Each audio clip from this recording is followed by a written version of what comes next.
Hello and welcome to Market Guru. Our guest today is Tarun Kataria, CEO of Religare Capital Markets. Tarun, morning. Good to have you on the show. Thank you. What exactly is happening in the market right now, and what do you think is going to take place? We had a GDP shocker of something which no one was expecting, 5.3%. Then, of course, we had now expectations building in that will the RBI act. They've already acted last time around with 50 basis point rate cut. And then globally, no one knows really what's going to happen. With all this happening right now, where do you currently stand? I think we're at a stage where central banks, governments have, frankly, including India, by the way, that have no choice but to act. Actually, to be honest, I called 5.5% last week, which people at the time thought maybe this guy has sort of lost it a little bit. And I suspect you'll have a 4 handle on the next GDP growth number for India. Now, what that actually means is both the RBI, which, as I've said all along, is sort of caught between a rock and a hard place, will act, and it will sort of err on the side of ensuring that growth doesn't completely go off the cliff. And in a sense, it'll be a mini crisis for India where Delhi will have to act as well. And the same thing really is happening around the world, right? You've seen China PMI come off to stabilize. We had a rate cut in China last night. Europe also not looking good. So I think, and now there's talk of QE US. So I think what you'll have is a concerted effort by all central banks around the world to ensure that GDP growth doesn't just completely fall off a cliff, and that applies to India as well. So I think what you'll find is things will get better because action will be visible. And so I think over the next 6-8 months you'll see the trough probably for India GDP growth as well. You said 4 point something on GDP print for the next quarter.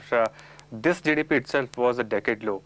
Sub 5% would be what, first time since early 90s? Or well, it's like back to Hindu rate of growth, right? Back to Hindu rate of late 80s, growth, exactly. Yeah. The Prime Minister has come and said that, look, let's not compare it to 1990s because that seems to be a media obsession right now. Are we back to the early 1990s? What's your own sense?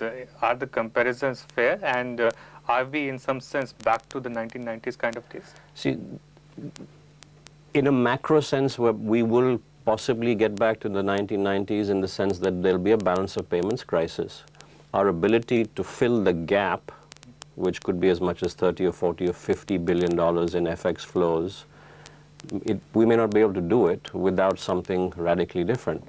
The difference, of course, is you've got $260 or $280 billion of reserves, which at the time we didn't have. So for that time and for this time, it's kind of similar, but it's different, if that kind of explains it. We've got the reserves, but we will have a problem filling the FX gap. Tarun, we have a great ability of bouncing back when we are completely in a mess. In that sense, are you sensing that maybe this was a bit of a lost opportunity? We had a scenario where crude prices fell, and if only we had a stable currency, maybe India would have seen much more positive impact because of that. But because the currency is already depreciated from 44 to 55, we haven't really been able to take full advantage of that. So, in a sense, are you upset? Are you a bit disappointed that really we have put ourselves in this kind of a hole? Of course, I think, and I'm not the only one that's disappointed. I'm sure you are, and industry around you, and the service sector probably less so because they're been less impacted by it, or the FMCG sector. But I think generally this is a made in India problem, and it would have been nice as the world sort of looked slightly different than us, for us to be a standout nation. Unfortunately, it hasn't happened. And I think, as you said, we're now being pushed to the wall, and whether it's pushed to the rate wall or pushed to the GDP wall, unfortunately, that's the only basis on which historically we have acted, and I think in a sense, we're fast approaching that. We've seen first rate cut from China after a long time. Yeah. A lot of people would argue that India has slightly different problem than China, in the sense that while in China inflation is no more a problem, in India it still is a bit of a problem. So in that case, the job of RBI is slightly tougher than what it is for the Chinese central bank. Yeah. Given that, what do you think Dr. Subbarao would do? I'm sure it's impossible to second guess the RBI, but what's your own prognosis?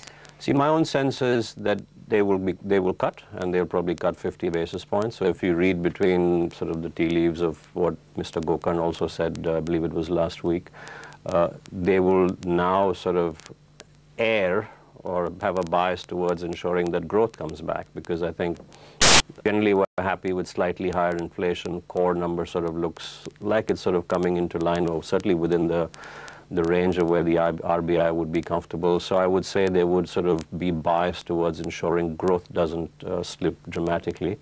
And listen, 5.3% as a shocker for everybody, and if you see a 4 handle in the next quarter, it'll be even a bigger shocker. So they will have to act. And I think all this time they've had a difficult balancing act to go through, but I think now it's becoming clear that, cut and, 100, whether it's another 50 or 100 from the 50 in the next 2 weeks, they'll have to do that.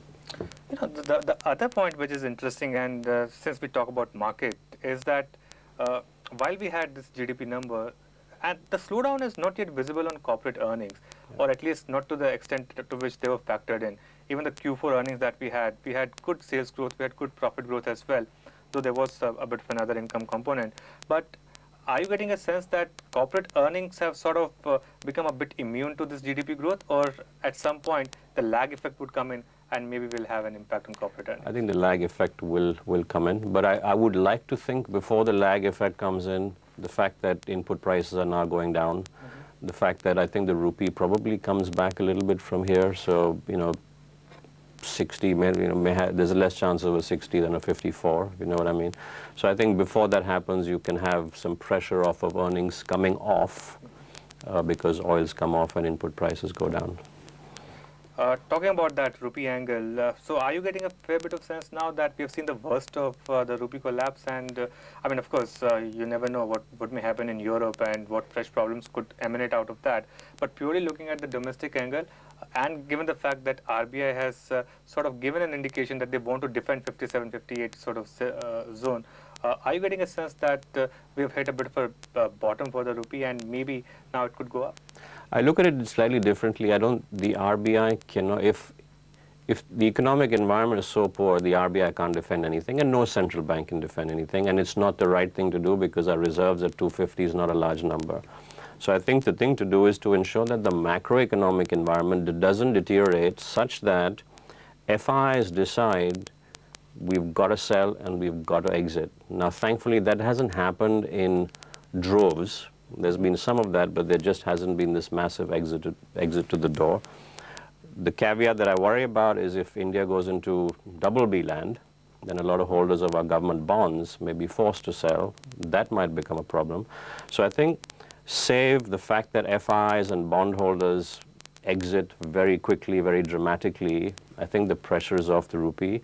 And as I say, because the RBI will be forced to act, because the government will be forced to act, that intense negativity probably dissipates over the next few weeks. How's the investor mood right now, especially given the kind of domestic problems and the mess in Europe that we have right now? How's the investor mood on a country like India right now? Right now, the investor mood is extremely poor. And it takes a bit of convincing both FDI type and FI type. We're working on a very large transaction that's $300 million of PE investment into one company in India. Now, it's taken me the last 2 weeks to convince the IC that the India story is not as bad as you read in the US press. It's not particularly attractive, but it's not as negative as people make it out to be in the US. So there's a bit of that. I was on the call with my New York people last night to say, actually, I believe rate cuts are coming, which will be a sort of a catalyst to take the market higher. Please don't be like a lot of retail investors might be from time to time buying here and selling here. Actually, this is it's a terrific time to be buying India. Have you seen the mood being more negative in India than it is currently?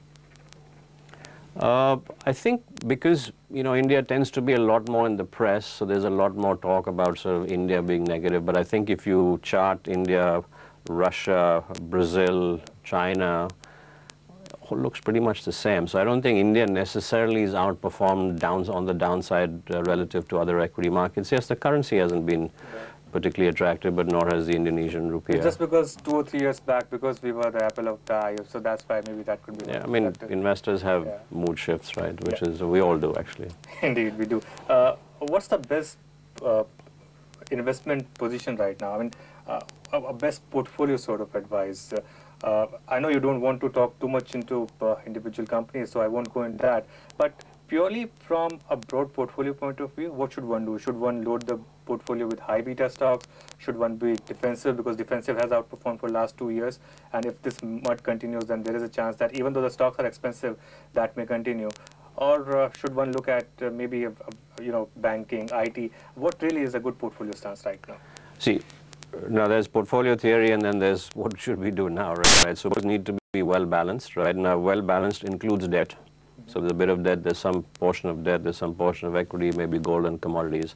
Within the confine of an equity discussion, for the moment, I would be defensive, but I think I would start to nibble in, actually in the next few weeks, into bank stocks, which in our opinion, certainly the PSU bank space, will be the high beta space, because if you assume that rates get cut 50 in the next 2 weeks and maybe another 50 or 75 thereafter, which is, as that consensus forms, that sector will start to move up. So I'd be defensive, I'd be mid-caps, which we think are particularly attractive. Pharma, great place to hide. FMCG, expensive, but I would still say over a 5-7 year period, you'll have bouts of volatility in that, but generally a good space to be. Banks are the high beta guys. I think the CapEx cycle until it turns, which is some months away in my opinion, is a bit early. It's interesting that you spoke about banks, and that's a larger economic question that I wanted to discuss with you.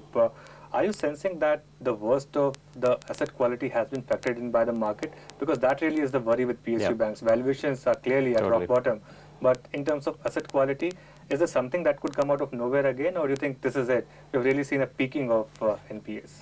See, my view is the worst is behind us, and I think if you believe, as I do, that rate cuts are coming, the pressure on whether it's people say SMEs still need to blow up, as rates go off, that sort of goes away. Some of the big names have had their sort of restructurings, etc. announced. So I think the worst of the NPLs is behind us.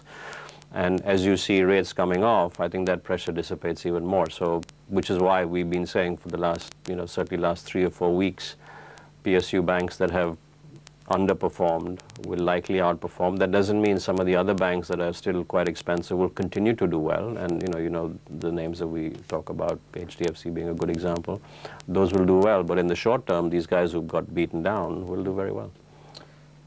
Final question then, which way do you see this whole European situation panning out? I mean, I know, again, we don't have a handle on that and we can't control that. But what do you think the market would be happy with? A Greece exit and something that we know and can move on, or maybe some kind of compromise formula and not an entire breakup, and then life moves on? What do you think is the best outcome? It's very muddy, right? So there are parts to this. Now, I don't think Greece, Grexit or whatever that phrase is, it doesn't happen, right? Greece cannot afford it, and I think the population has figured that out. So I think in the vote that happens in the next 2 weeks, they will vote to stay in. Because if you think about it, you will have your liabilities in euro, and you'll have your assets in drachma or whatever that is, which will have to depreciate 30 or 40%. Recipe for bankruptcy, right? So the lesser of the two evils is to stay in the Eurozone. The thing that needs to happen in the Eurozone is, in advance of full fiscal union, see, it's very hard today for people to say, listen, my life will be determined by somebody in Brussels. Very hard to do. You have to have union amongst banks. That is the most important thing, that you have one bank regulator for all of Europe, as opposed to for each of the 17 or whatever that number is countries in the Eurozone. If that happens, then at least run on the banks capitalization, all is looked at by one regulator, so you can create parity across the geographies, which to my mind is the first stop that they need to go through, which is much easier for the population to handle than for them to say, actually, my tax rate is determined by Angela Merkel. Sure. Lastly, when do you think we'll have a bull market back in India? Because that's a question which a lot of people have asked, that, people are spoiled by the kind of bull market that we had between 2003 and 2008. It was long 4 or 5 year bull market. After that, we had to go through the pain of the post-Lehman crisis. Then we had a rally in the market, but not many participated like they did in the earlier bull market. What do you think would be a catalyst for the next bull market in India? See, if I knew when it was coming, I'd be a rich man, right? But that clearly is not the case. But I think the catalyst will be a couple of things, which is what we sort of alluded to at the start. Interest rate reductions, which I think will come.